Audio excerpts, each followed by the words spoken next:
Welcome everyone to Product Manager HQ's live Q&A event. My name is Hend Azarayer and I will be your host.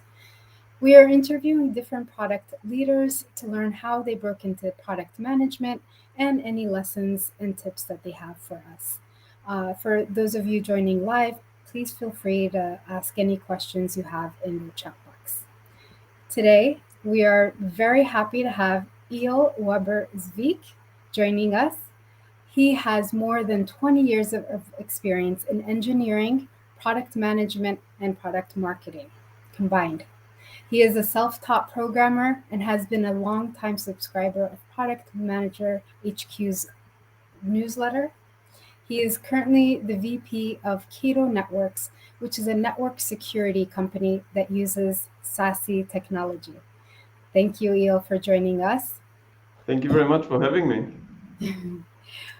I want to ask you, how did you get into product management? What is SASE? Can you describe what your role is today? Okay. So I'll start with the first one because that's maybe the longer answer. I got into product management actually by mistake. My first job was kind of an engineering position, and from there I moved into project management. And I worked for a very small startup in Israel where I live that was developing secure software for embedded devices. And as part of building that software, we also had to build like an environment of a package of supporting products in order to enable the sales and integration of it. And at the time, I didn't know, but the work that I did was to define all those additional products that had to be accompanied with the core solution and build them, define exactly what they need to do, how they will be provided to the customers, what the APIs and the interfaces would look like, and everything that we do in classic product management position, only that at the time, early 2000, I had no idea that this is product management.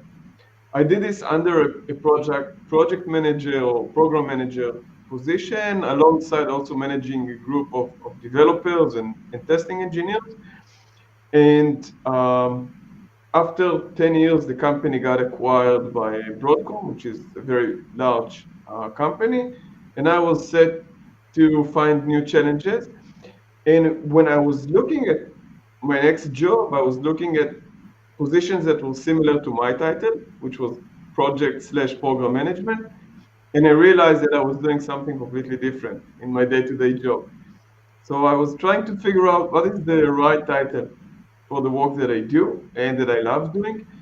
And then I realized that it's actually product management. At the time, it was very, I'll say at least in Israel, it was very unique for companies to have product managers in the team.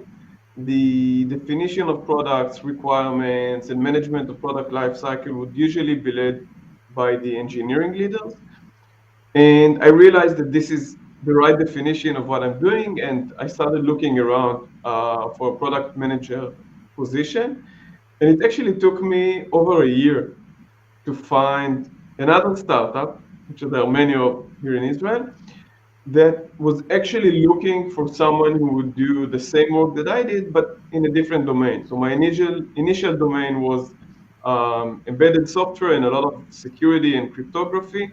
And then I moved to a company that is actually working on network solutions. That is called Quill, still exists and very successful.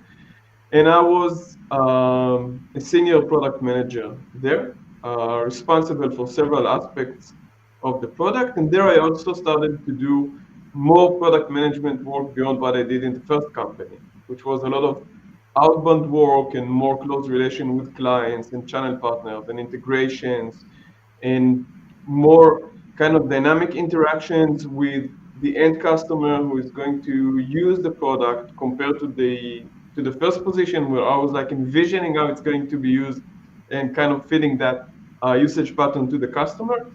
So it was kind of a different take or a different aspect of product management that was added, fortunately, to my skill set. And little over 6 years ago, Cato called in and offered me to come and be the head of product management here at Cato Networks. It was in early 2016. Cato was still in stealth mode, so it was very exciting for me to join a company at that early stage. I just told you before we got live that I was employee number 21 or 22 when I joined. We were still in stealth. Today, Cato has almost 600 employees worldwide, so the company has grown tremendously since. Um, but then I got to work on a completely new product, something that was never built before, that today is called SASE, and I'll explain what it is. But it's completely disruptive and revolutionary and transforming existing market upside down. And it kind of allowed me to take everything, all the experience that I've acquired until coming into Cato in product management and in networking and in security and cybersecurity, and put everything together like into one mix and own the product management leadership position here at Cato Networks. And I took the product from stealth to GA. I'm saying I, but it was an entire team of product and engineering that worked on it. We took the product from stealth to GA, and it started to ramp up and accelerate and mature and grow and advance. And 3 years into the company, I was offered to transition to product marketing, which we'll speak about more later, I assume. But I thought it was like an incremental change, which eventually it wasn't. And this is where I am today. So this is my career path in a nutshell and how I got to product management and product marketing. I'll say a few words. You asked what SASE is, so I'll explain what it is. SASE is an acronym that stands for Secure Access Service Edge. It's actually kind of an architectural blueprint of the cloudification and convergence of many solutions that today build the infrastructure of enterprise network and network security, and consuming them as a single holistic cloud service. In a way, if I would kind of make an analogy to the to consumer products, the process of cloudification is taking things that are consumed as physical products and delivering them as a cloud service. It's what Netflix did to Blockbuster many years ago and completely took Blockbuster out of business. And the convergence is taking multiple separate solutions and making them a native one solution. This is what Apple did with the iPhone to digital cameras, mobile phones, navigators, personal digital assistant, media players. Now they're just one product. You don't buy them separately anymore. So Apple did the convergence, Netflix did the cloudification. We're doing both of them to a market that today is about $30 billion in annual revenue worldwide. And we're collapsing it into one cloud service, taking away business from Fortune 500 companies like telcos like AT&T and Verizon, and security companies like Palo Alto and Checkpoint and Fortinet. Those are our prime competitors. And we're literally revolutionizing this market with the SASE solution. We thought about it already back in 2015 when the company was established. And what we launched when we went GA in 2016 is very, very similar to what we have today with few less features, but the exact same solution architecture. And in 2019, Gartner, which is the world's largest and leading analyst firm, gave it the SASE acronym when it was mature enough to be defined as a market segment. Very nice. So, can you talk about like when you first started as a senior PM in your other companies? What were the differences in the work that you did before and with this company when it was stealth mode? How did you go about leading the product team and developing the product? So in the previous company, I was a senior product manager, but I was reporting to VP of product management. And that it has great benefits to it because there's someone who can mentor you and that has more experience than you, and you learn a lot on the job, which is something that I always aspire to be experiencing. And then I was responsible for specific segments of the product, like the management interface and the analytics and some of the integration APIs. and I have a very kind of limited scope. There was tons of work around it, but the scope was very limited and defined. When I moved to Cato and became the head of product management, I own the responsibility by myself on the roadmap of the product, on the priorities, on the quality of the execution, even for features that I didn't define, I was still the one accountable for them. So it was a big transition. I also didn't have anyone that I reported to that was more senior than me in product management. I had peers, and the founders all had experience in product management from previous lives, so there were always good people and talented people to consult with. But I became the highest authority and responsibility on the product itself. And that was, for me, it was a step up. And that was actually the time when I signed up with Product Managers HQ, both on the newsletter and the Slack group, which I think at the time had like 1,000 members, more or less. And it was very valuable for me. It was really helpful to see conversation between other product managers, some leaders, some not, on how they go about different challenges. I can give you examples of ones that I had. Um, and in parallel to me ramping up in this role, the notion of the position and the importance of product management became very, very dominant in the Israeli high-tech market. And many people were looking to transition into product management position from various sources. Some came from engineering, some from project management, some from support. And because I was already in a product leadership position, a lot of people that I know came to me and asked for advice on how to do. And I had an email template on how to become a product manager. And bullet number one was sign up with Product Manager HQ. There were a few other bullets to follow, like good articles to read and other websites to visit and follow. But PMHQ was definitely the first because it covered everything. It covered the topics of the challenges of experienced PMs, but also of new ones or ones that were looking to transition into product management. And for the rest of my life, I'll pay that respect for PMHQ for being there at the right time. Thank you for that. Can you talk about any of the or some of the challenges that you had specifically with product management in any of your companies that you worked for and how you went about solving them? Yeah. So usually, when you build a product, there are other products that you can take inspiration from. So you look at what other people did in similar product or in competitive products, and you kind of do more or less the same with your flavor and your incremental improvements. And when we were building the product in Cato at the first years, we were intentionally not doing the same thing as everybody else, because one of the promises that we were making to our customers at the time, it was a promise, today it's already delivered, was to do things differently in the right way and not to continue to be like the others.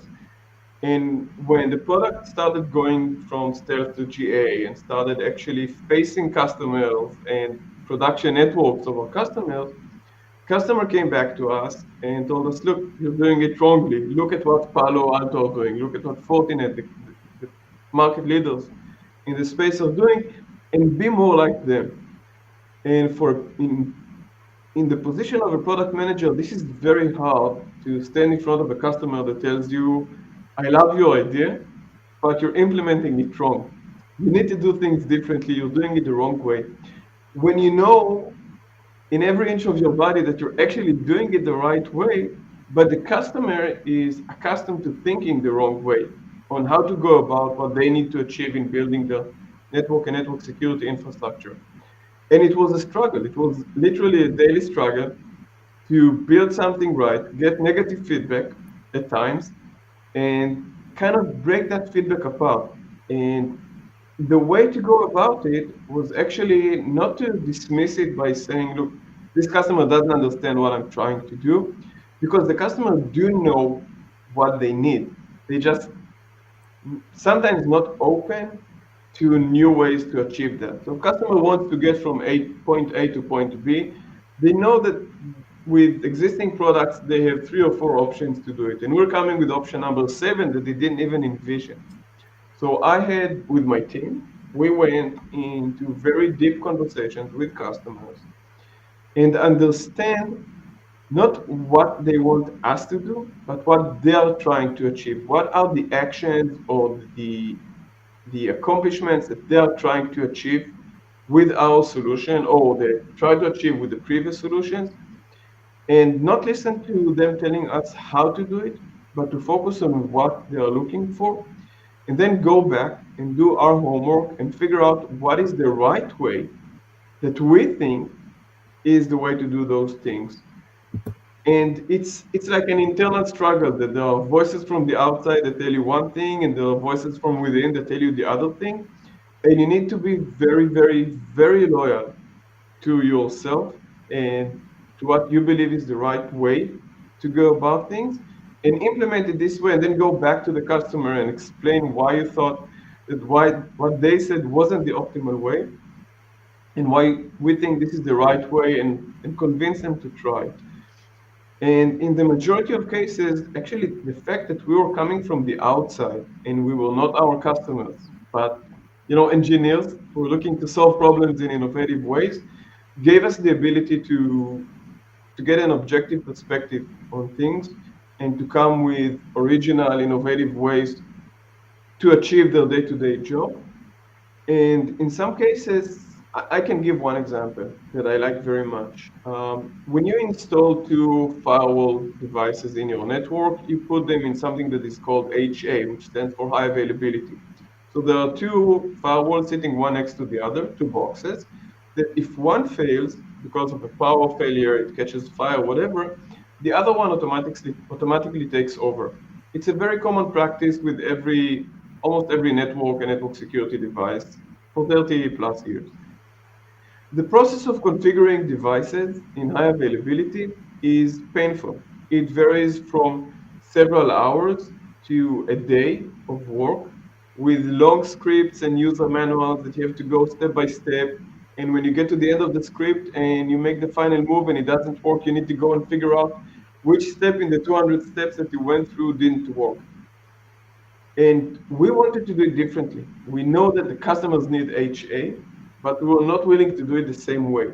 But there are so many options and so many protocols that you need to support and so many configurations and steps that you need to take on every solution in the market in order to get to a pair of devices working in HA mode.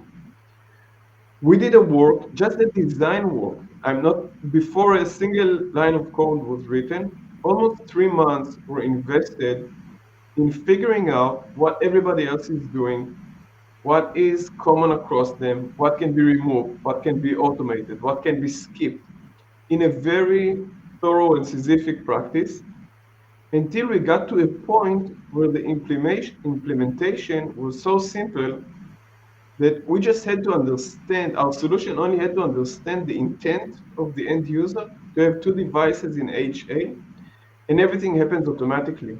So something that on our competitors take at minimum 6 hours, at maximum a whole day, on our solution took 5 minutes with literally 1.5 steps of configuration.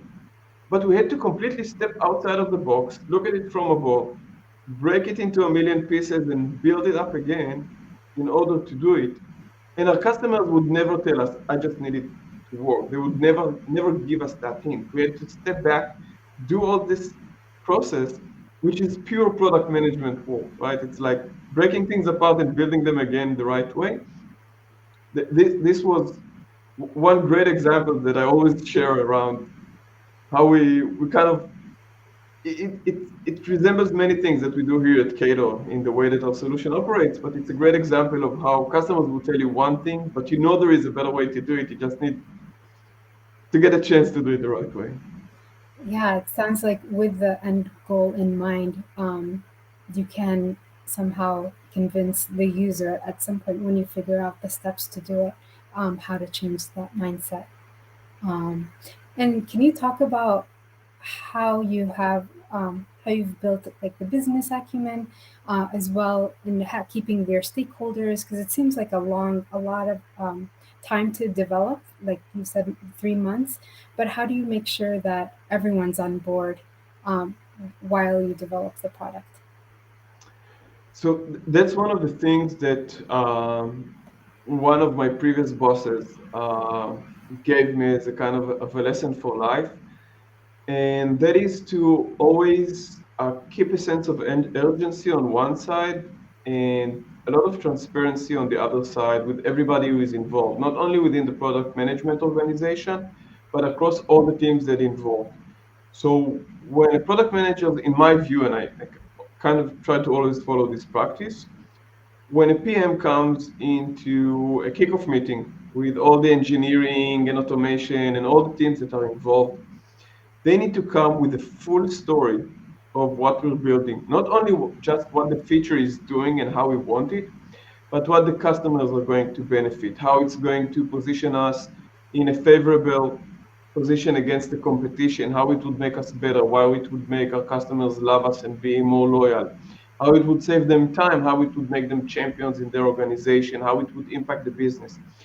If everyone, down to the single engineer that is working on the project, understands the bigger picture, how it fits in the story, everybody is more engaged. And if you give it also a sense of urgency of why we need to rush this into the market, why the time to market is important, how it's going to impact the company revenue and growth, then everybody understands all the aspects of their doing. So they understand the importance, they understand the urgency, they also understand what is the potential impact of their contribution to the overall success of the company.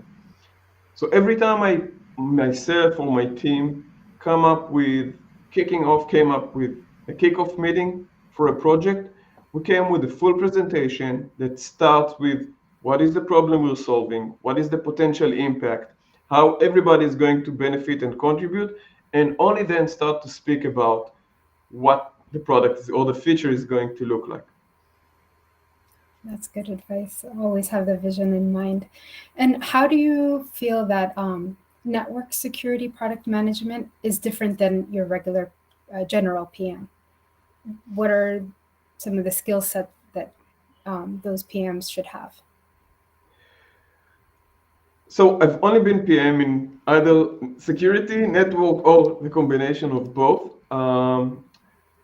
It's easier to be, I think, a product management in the networking space because, at least in the wired network, not in the cellular network, but because it's a market that is already matured very much and all the protocols are stable and there are not too many changes. So you can educate yourself or take whatever classes you want to learn the technical materials.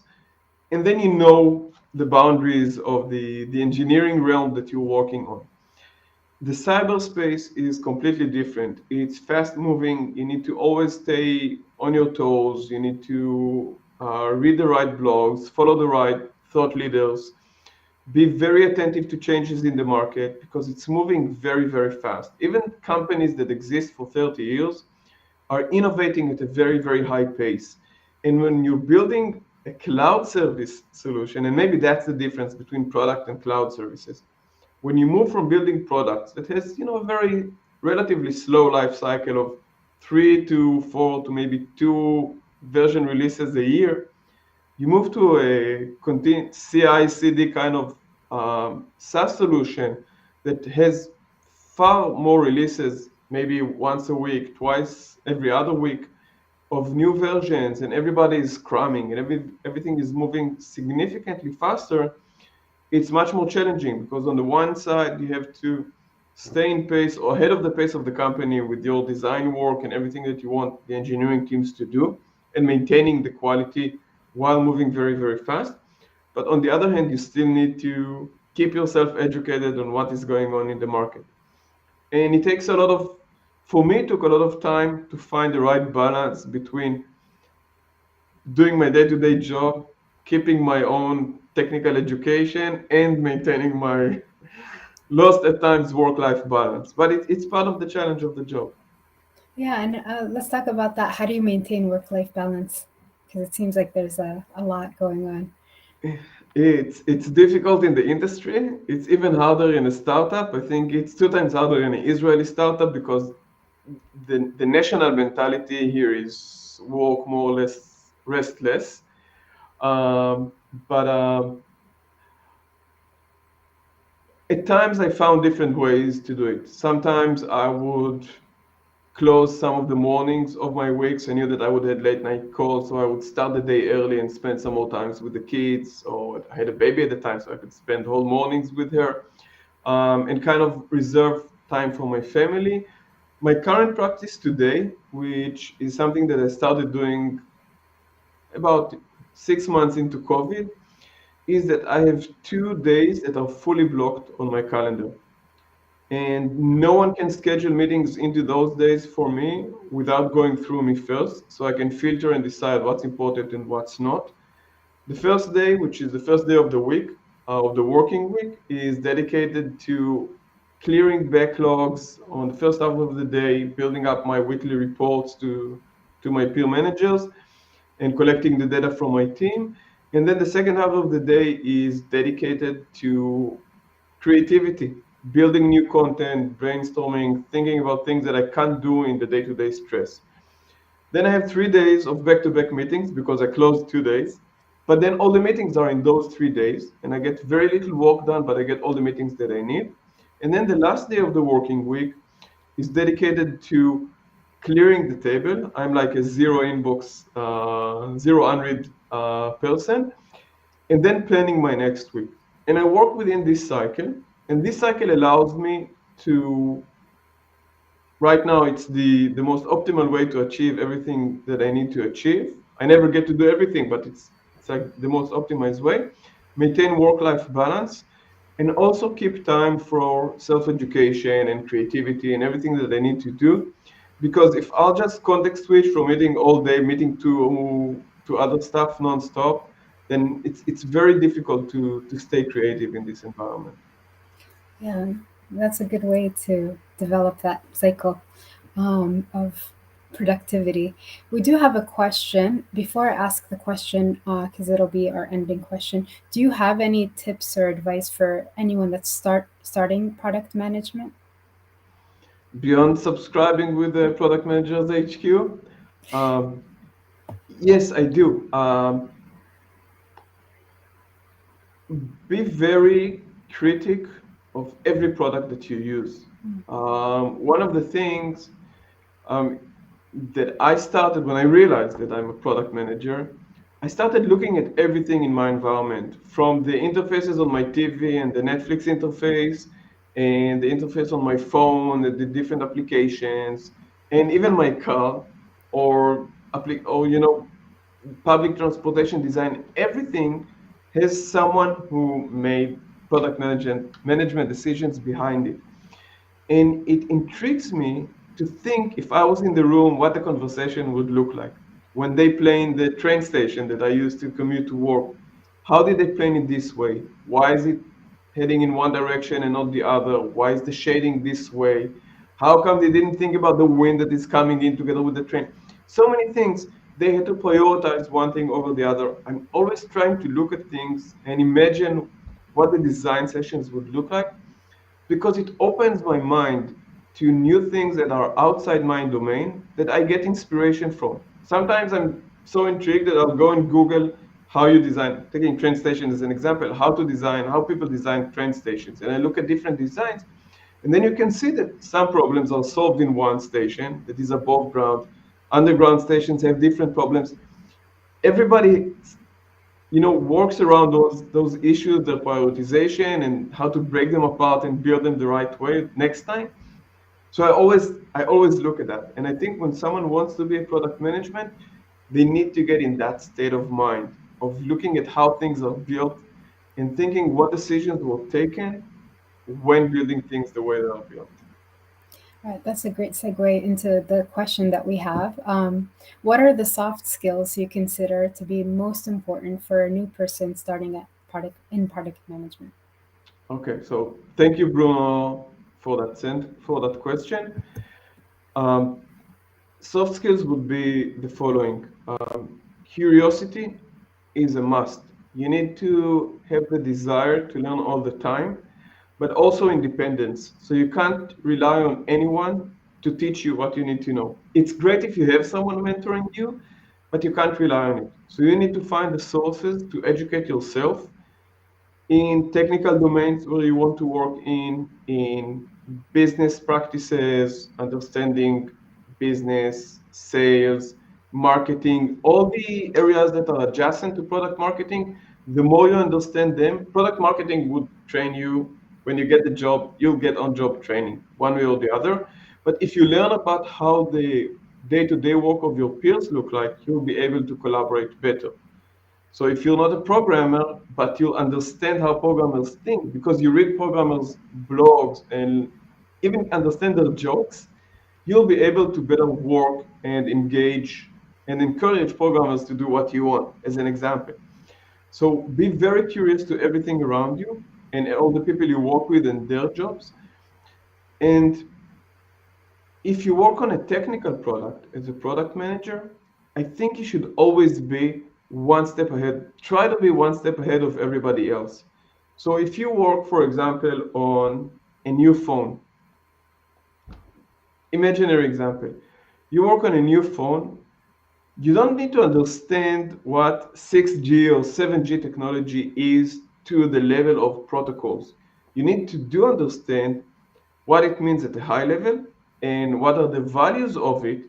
So when you come and pitch it in your organization and say, I want the next version of our phone to support 6G, you can say because we will get A, B, and C. It gives you a kind of technical authority that makes you less kind of questionable when you want to engage people to follow your dreams or your direction as a product manager. So I think those are the main soft skills that I would do, but they're all based around curiosity and independence. Thank you so much. Thank you so much, Eyal, for all that wonderful advice. We have included how people can reach you. So if they have any other questions, they I'll be can. happy to help. Thank you so much. I really appreciate your time with us. And thank you, everyone, for watching.